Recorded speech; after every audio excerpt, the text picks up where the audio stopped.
Yeah, so thank you for that. And I do remember the first time we had a conversation. It was very much along those lines, which is beautiful. And honestly, you can tell there's a group vortex going because everything you guys have said, it's like when you prepare a presentation, you go into the room and then someone gives it just before you do, and you have to kind of think on the spot. So thank you guys, thank you Anita, thank you everybody. What I really want to just bring in that, and I'm just going to share a little bit of my personal story. But one of the things that really comes up is with the freedom, with the love, with the listening, and really kind of tuning into things. One thing that I find is one of the biggest turning points for people is the moment at which they take accountability for the freedom, they take accountability for the love, and they take accountability for their identity and the story that they're holding. And it's at that point where they start listening to themselves. It's that point where they start listening to other people. And it's so important. And this is where we sort of come to. So basically my story, I was actually born in a British army barracks in Germany. So dad was in the army and my mum ended up being a counsellor. So I was kind of raised by a counsellor and this fantastic guy who was in the military, and he ended up leaving training.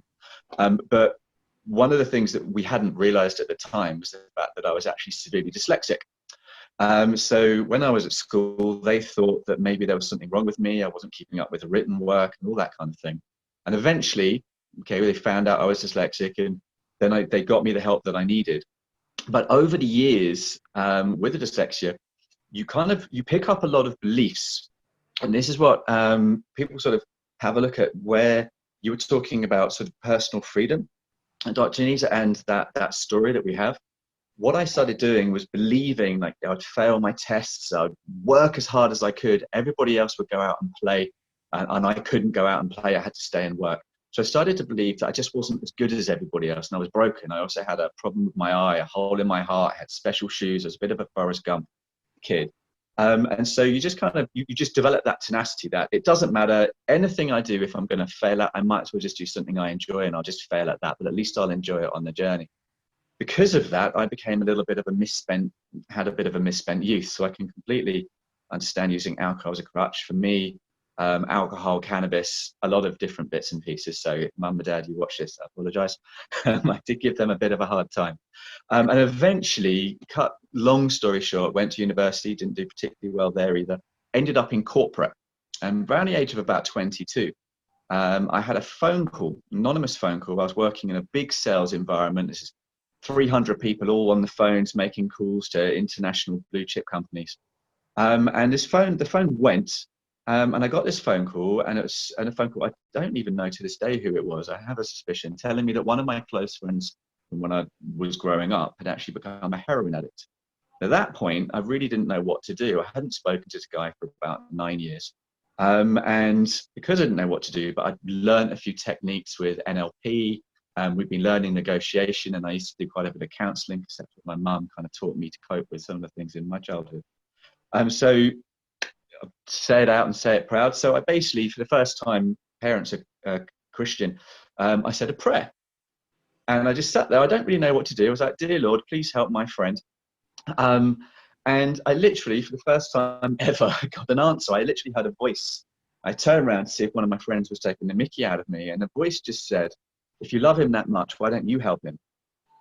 And I was like, "Well, how am I going to do this?" I said, "Okay, dear Lord, if you give me the skills to help my friend, then I'll help anybody that you ever bring to me. I'll dedicate my life to you." And the voice just said, "You don't need to trade, but done." And then the phone went, and it's the second time, which, to be quite frank, if you've ever worked in telesales, the phone never rings. And it was a friend of mine who's a very good therapist. It's on Harley Street with Dominic Knight. He phoned me. Hadn't spoken to him in 2 years, and I was telling him, and he was working with, I believe he was working with coke addicts in the US at the time. And so I asked him to help my friends, and he refused. But what he did say was, okay, he wanted to say thank you to me for something that happened in the past.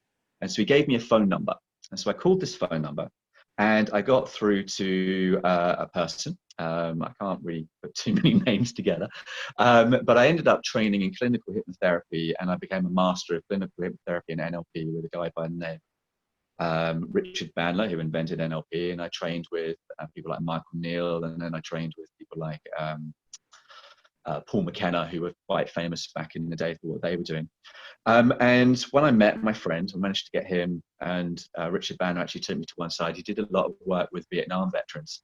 And so I got my friends and we had a bit of a chat, and later on he managed to give up the heroin himself. But at that point, I then became known as Hypno Rich. So I would go out in my local town, and I've got a lot of friends that were in the forces. And when they came back from the military, they would tell me, if they came back from the front line, we'd be having a drink, and then they would sort of take me to one side, and then they would tell me about an event that had happened or something had happened that they were traumatized by, they were having nightmares about. So I decided to dedicate my life at that point to helping people heal trauma and PTSD. Now, one of the things that doing that, I connected at a Christmas party with Richard Bandler, and we were having a chat, and he said, okay, have you ever heard of psycho-cybernetics? And this is where it really sort of comes into what you were saying, Dr. Anita, as well, about personal freedom.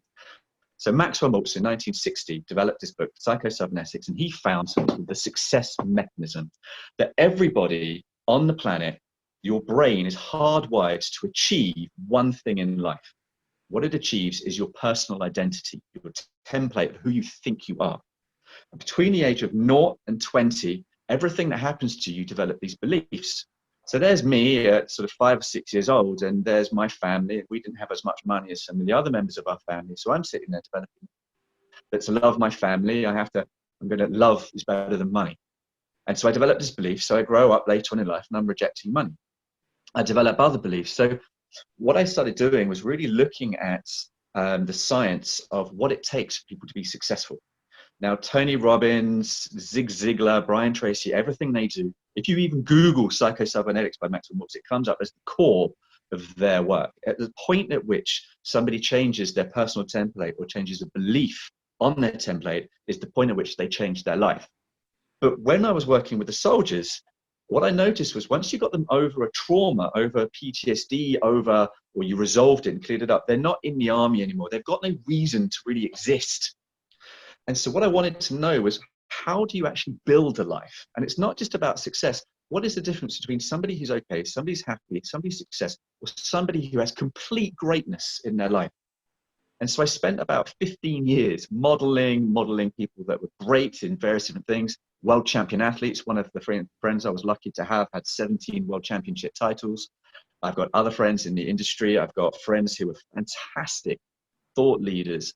And what I noticed, and this is really where it came down, was the difference between success and greatness was the point at which somebody goes from their head consciousness, their identity that they've created for themselves, which also contains every limitation that they've got, and they sink down into their heart consciousness, and they decide from the heart, what do I want to do? What am I passionate about? And this is when we say to people, some people are successful, and some people say they have a vocation, they have a calling. Some people say they have a purpose. Other people say they have a passion. If you took Picasso and you took Mozart and you took Beethoven and you put them on an island by themselves, individual islands, and you came back 50 years later, there'd be an island full of music, there'd be an island full of painting. They don't care if anybody in the world sees what they do. This is how they communicate with their own heart, and they show their heart to the world.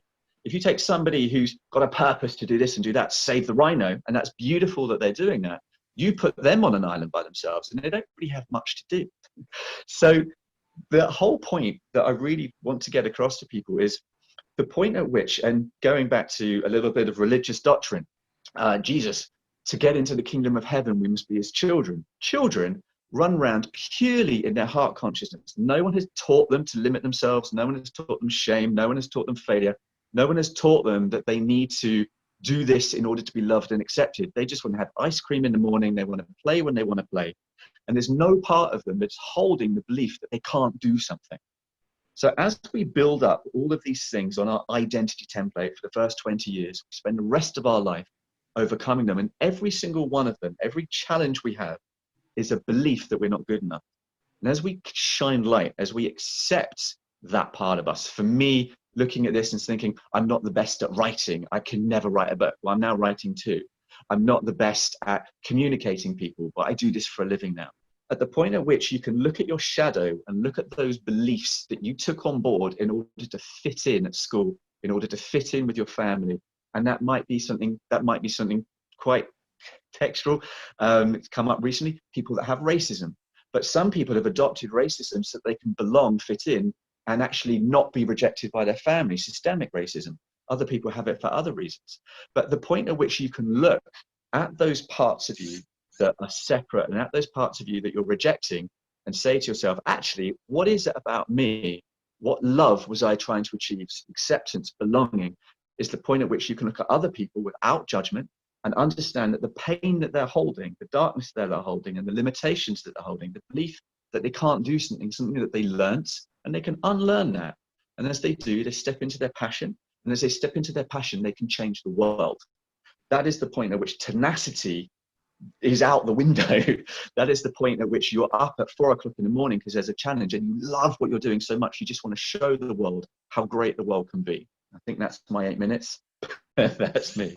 So thank you very much.